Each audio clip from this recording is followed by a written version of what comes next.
নমস্কার, আমি আজ তোমাদের সাথে একটা কচুরলতির রেসিপি শেয়ার করব। আমি লতিগুলো আগে থেকে কেটে নিয়েছি। এবার লতিগুলো ভালোভাবে ধুয়ে নেব। লতিগুলো ভালোভাবে ধোয়া হয়ে গেলে তার সঙ্গে বেটে রাখা মশলা মিশিয়ে নেব। আমি এখানে পেঁয়াজ বাটা নিয়েছি, আদা রসুন বাটা নিয়েছি, কাঁচা লঙ্কা জিরা বাটা নিয়েছি।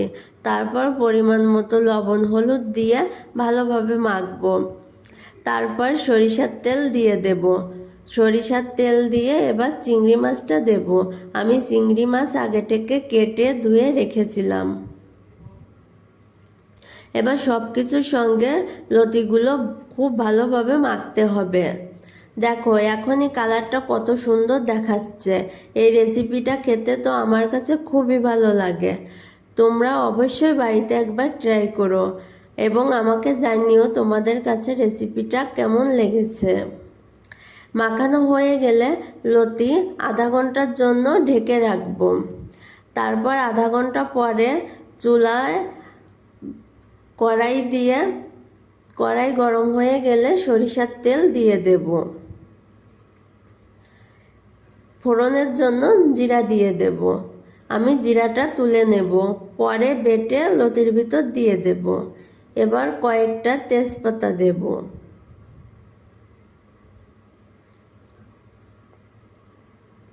তেজপাতাটা নেড়ে চেড়ে আমি এখানে কয়েক টুকরো চুই ঝাল দিয়ে দেব। চুই ঝাল দিলে রান্নার স্বাদটা অনেকটা বেড়ে যায়। তোমাদের কাছে থাকলে দেবে, না থাকলে না দেবে। এবার ম্যারিনেট করা লতিগুলো ঢেলে দেব। লতিগুলো দিয়ে ভালোভাবে নেড়ে চেড়ে কষিয়ে নিতে হবে। এবার ভালোভাবে নাড়বো, নেড়ে চেড়ে ঢেকে দেব। দেখো কালারটা কত সুন্দর দেখাচ্ছে। আমার এই রেসিপিটা যদি তোমাদের কাছে ভালো লাগে একটা লাইক কমেন্ট করবে এবং আমার চ্যানেলটা সাবস্ক্রাইব করে দিও।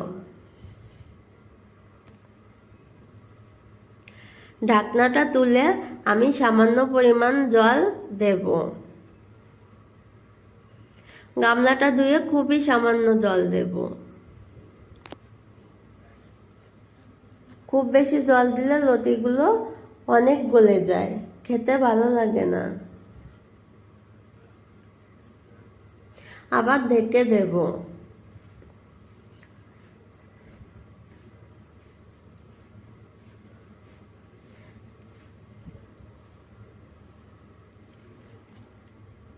এবার আমি যে জিরাটা তুলে রেখেছিলাম ওই জিরাটা একটা চামচের সাহায্যে বেটে লতির ভিতর দিয়ে দেব। তারপর একটু গরম মশলার গুঁড়া দিয়ে 1 মিনিটের মতো জাল দেব। 1 মিনিট জাল হয়ে গেলে নামিয়ে নেব। একটু ভালো করে নেড়ে চেড়ে দিতে হবে।